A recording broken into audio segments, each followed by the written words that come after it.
Hola a todas y todos, mi nombre es Daniel González, soy profesor del Departamento de Historia y Ciencias Sociales de la Facultad de Artes Liberales de la Universidad Adolfo Ibáñez.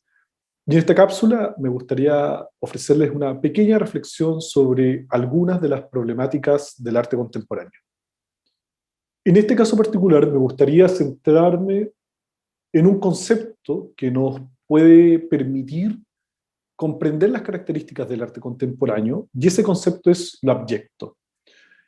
Muchas y muchos de ustedes quizás han ido a un museo, una galería de arte, y se han enfrentado con obras de arte contemporáneo, y que les resulta difíciles de entender. A diferencia de lo que ocurre, por ejemplo, con las imágenes que se hacían hasta el siglo antepasado. Lo abyecto es uno de esos elementos esenciales que revelan el carácter altamente conceptual del arte contemporáneo, es decir, la centralidad del elemento teórico que de alguna manera adquiere un protagonismo inusual y que revela el significado de lo que estamos viendo.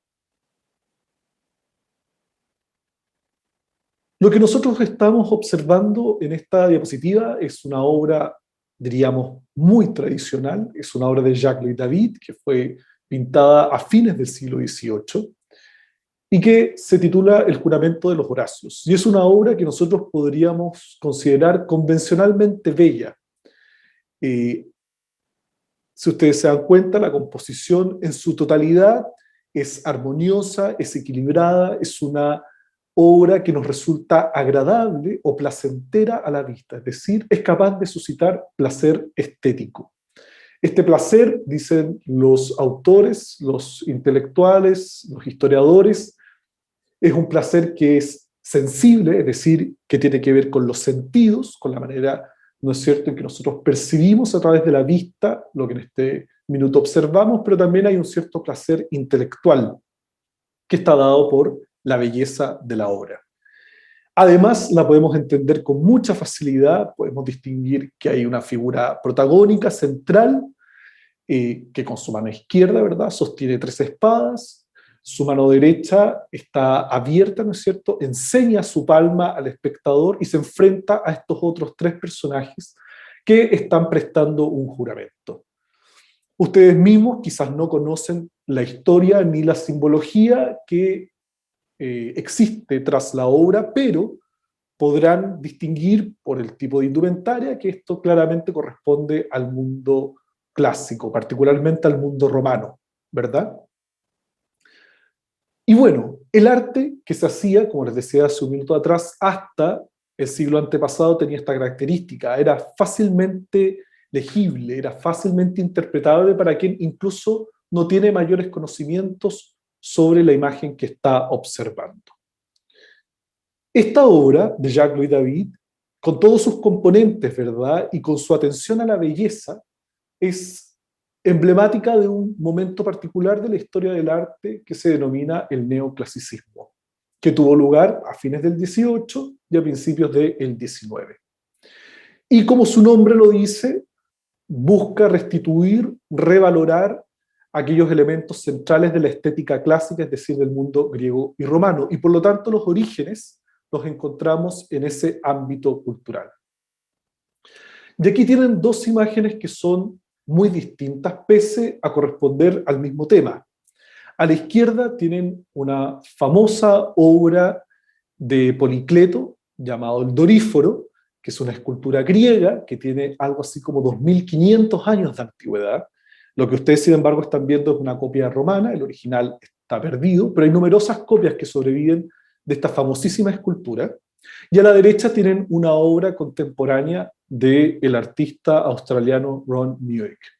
Si nos centramos en la imagen de la izquierda, en la imagen del Doríforo, se dan cuenta que es básicamente el canon de belleza que hasta el día de hoy nos acompaña, ¿verdad?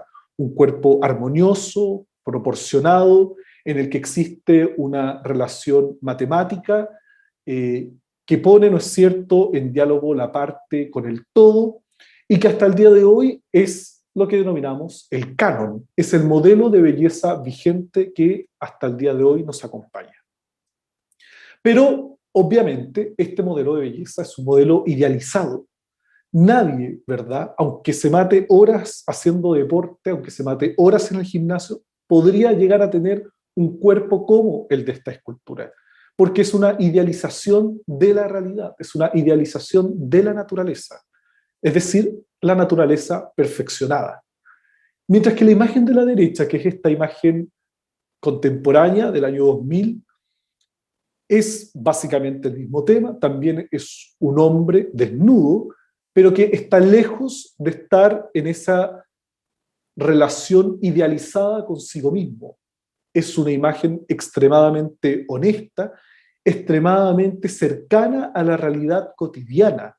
Es un cuerpo que está lejos de estar idealizado y es en realidad el cuerpo de una persona a la que nosotros podríamos encontrar en la calle.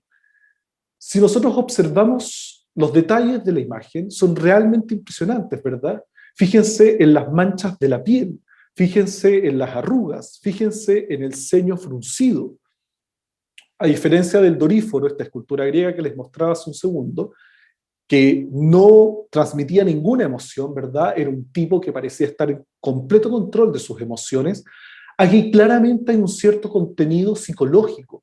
O sea, probablemente si ustedes se toparan a este tipo en la calle, no se acercarían a preguntarle nada, porque parece que tuviera un pésimo, pésimo carácter, ¿verdad? Un pésimo temperamento. Y sin embargo, el mérito que tiene esta escultura, además de esta reproducción extraordinaria de la realidad, es que es, a su vez, completamente honesta. Aquí no hay una belleza idealizada y por lo tanto no es una belleza atemporal como en el caso del Doríforo. Esta es una persona que nosotros podríamos perfectamente toparnos en nuestro día a día. Y las distintas huellas del tiempo sobre su piel nos revelan que se trata de un hombre de carne y hueso, pese a ser una escultura, ¿verdad?, que nosotros llamamos, por su apego a la realidad, hiperrealista. El hiperrealismo es parte del lenguaje del arte contemporáneo y tiene que ver con esta reproducción fidedigna de la realidad. En el caso del mundo griego, lo que se buscaba en muchos casos era la mímesis, ¿verdad?, que era la imitación de la naturaleza. Pero en este caso actual, tenemos en realidad una reproducción que es prácticamente fotográfica. En esta oportunidad, por cierto, en versión escultórica.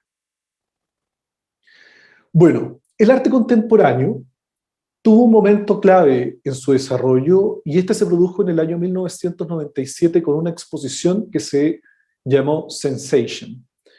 Esta muestra se llevó a cabo en la Real Academia de Artes del Reino Unido, en Londres, y reunía a un grupo de artistas que se conoce como, o se conoció en realidad en su minuto como los jóvenes artistas británicos. Hoy en día estos artistas tienen alrededor de 50 o 60 años, pero en su minuto eran recién egresados de la universidad y sus obras habían sido compradas por un famoso coleccionista, Charles Saatchi, que era un magnate de la publicidad, en su momento era el dueño de la oficina de publicidad más grande del mundo, y se montó esta exposición que, tal como nos dice el nombre, era una sensación en realidad, era un arte tremendamente confrontacional, tremendamente radical, muy controvertido, pero que captó la atención del público por este carácter crudo, por este carácter que uno podría llamar visceral y que está asociado desde ya a esta idea de lo abyecto.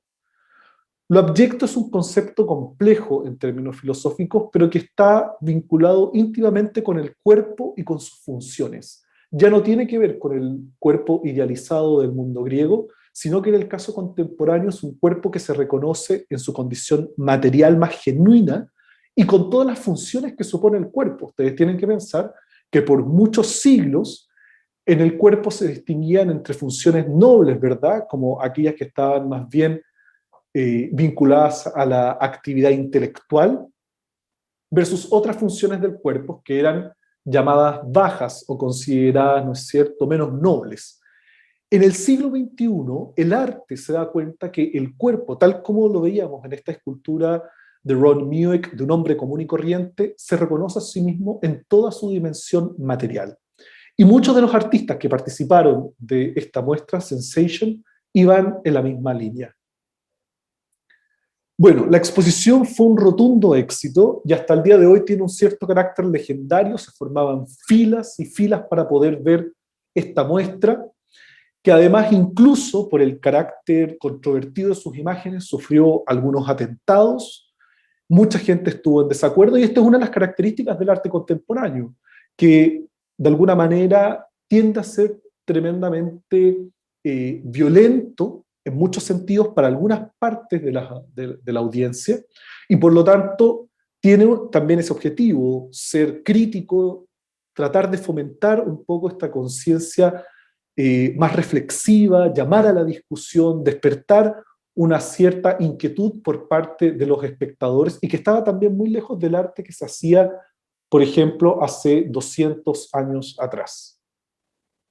Cuando ustedes entraban a la exposición, se encontraban, ¿no es cierto?, en este caso con el hall de acceso, y lo primero que se topaban era esta obra que ustedes alcanzan a divisar hacia el fondo, que es el famoso tiburón en el estanque de formaldehído de Damien Hirst, que es probablemente el artista más famoso de este grupo de jóvenes artistas británicos, o de entonces jóvenes artistas británicos. Y esta obra me parece importante que la conozcan de manera muy breve, porque claramente este tiburón, que es un tiburón real, que se mantiene en esta solución, y que de alguna manera intenta preservar este cadáver, vuelve sobre uno de los temas clásicos del arte desde sus orígenes, desde que el ser humano empieza a confeccionar imágenes en el mundo prehistórico. Uno de los temas que aparece desde el momento más, digamos, temprano, es la muerte. De aquí la muerte también aparece, pero en una clave más bien conceptual, algo que ya les mencionaba. El arte contemporáneo tiene una carga conceptual. El concepto se transforma en aquel elemento que de alguna manera va articulando la obra, y es el motor que nos permite además entender la trama de significados que el artista nos plantea en sus imágenes. Esta es una vista de las galerías de la exposición. Ustedes pueden observar el tipo de imágenes que uno podía encontrarse, ¿verdad? Una escultura de Sara Lucas a la izquierda, esta pintura de gran formato, de estos desnudos nuevamente muy viscerales, muy reales, muy alejados de la idealización de la pintura Jenny Saville, una escultura en concreto de Rachel Whitehead, también una oveja, ¿verdad? También un estanque de formaldehído de Damien Hirst, y estos cuerpos descuartizados de los hermanos Chapman.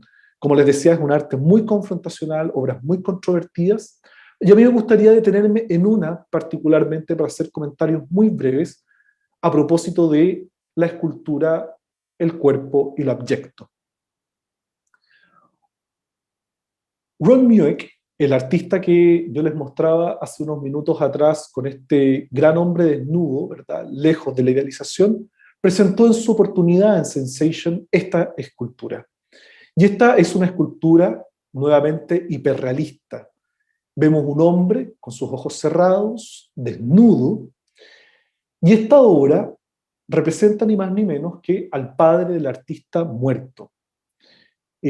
Ron Mueck había trabajado en efectos especiales, había hecho maniquíes, por ejemplo, para producciones televisivas, y por lo tanto también hay que pensar que el arte contemporáneo se hace cargo de las posibilidades técnicas de su época. Esto obviamente hace 400 años atrás habría sido imposible, pero es gracias también a los adelantos técnicos propios de este minuto que podemos tener obras con este nivel de detalle, con esta facilidad, ¿verdad?, para reproducir la realidad en estos términos, ¿verdad?, tan extraordinariamente convincentes. Aquí ustedes tienen una imagen de la obra en su totalidad. Si ustedes se dan cuenta, es una aproximación que incluso uno llamaría quizás fría al cuerpo muerto del padre. Cuando ustedes piensan en la pérdida de un ser querido, lo primero que se viene a la cabeza es la avalancha, ¿verdad?, de emociones, los conflictos afectivos que suponen la pérdida de un ser querido. En este caso, Ron Mueck nos presenta una versión de su padre desnudo que está hecha con una precisión que es francamente científica, ¿verdad? O sea, ustedes pueden observar toda la rigurosidad con la que él ha trabajado en poder dar cuenta de este cuerpo desnudo de su padre. Y nuevamente aquí aparece lo abyecto. ¿En qué sentido? Es un cuerpo que se enfrenta a un proceso inevitable que es el de la muerte. Y la muerte supone la decadencia, supone, ¿no es cierto?, una corporalidad que va a corromper con el paso del tiempo y por lo tanto que va a sucumbir a la descomposición, etc. Y por lo tanto, Ron Mueck está pensando en un cuerpo en los términos más honestos y concretos posibles, nuevamente alejado de la idealización del mundo griego. Esto lo pone de alguna manera en sintonía con otras imágenes más antiguas. Esta es una obra de comienzos del siglo XVI de un artista alemán llamado Hans Holbein, que nos presenta a un Cristo muerto en la tradición incluso que ya podíamos ver en ciertas imágenes medievales, aún más antiguas que esta, en que el cuerpo de Cristo aparece yacente, con las heridas, ¿no es cierto?, propias de su flagelo, propias de la pasión, pero observen el caso de Holbein cómo ha representado las manos y el rostro verdoso en un estado de descomposición que ya ha avanzado, lo mismo que los pies del propio Cristo. Aquí también hay una separación de la idealización y un acercamiento a la realidad. Pero claramente Holbein no contaba con los medios que cuenta Ron Mueck. Y quiero que observen en este caso un detalle tan, digamos, trivial como podrían ser las piernas y los pies de este padre muerto.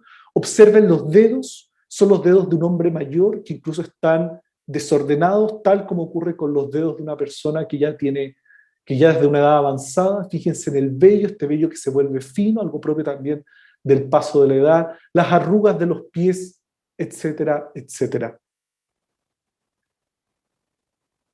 Pero a pesar del carácter clínico, científico con el que Ron Mueck ha representado a su padre, él ha decidido hacer algo extraordinario y es representarlo con las dimensiones o la escala de un infante, en el fondo de un lactante de un par de años.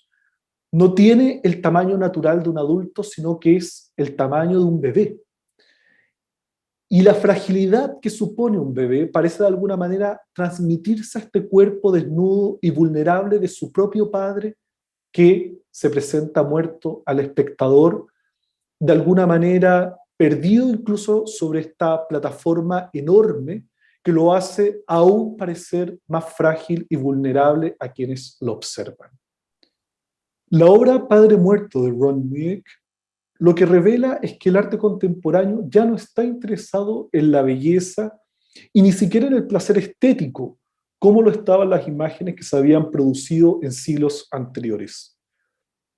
Lo que le interesa a esta obra, por el contrario, es presentar un cuerpo en su realidad material más honesta, a propósito de lo abyecto, que es este elemento conceptual que caracteriza al arte de los últimos 50 años. La pregunta que es realmente interesante es ¿por qué? ¿Qué hace que el arte contemporáneo se separe de aquello que tradicionalmente venían haciendo los creadores desde hace siglos? Y una de las respuestas para esa pregunta es que los valores que se habían cultivado desde el mundo clásico, desde Grecia y Roma, y que se habían ido comunicando con el paso de los siglos hasta hace muy poco, entran en crisis y ya no son capaces de permitirnos explicar el mundo en que vivimos. Por lo tanto, lo que hace el arte contemporáneo es desarrollar un nuevo lenguaje e imágenes que de alguna manera den cuenta de esa nueva comprensión que tenemos con la realidad a la que nos enfrentamos hoy en día, dejando atrás aquellos valores que ya han quedado de alguna manera claudicados por el paso de los siglos y por la misma experiencia histórica. Quiero agradecerle su atención por haber compartido esta reflexión conmigo y les deseo un muy buen día.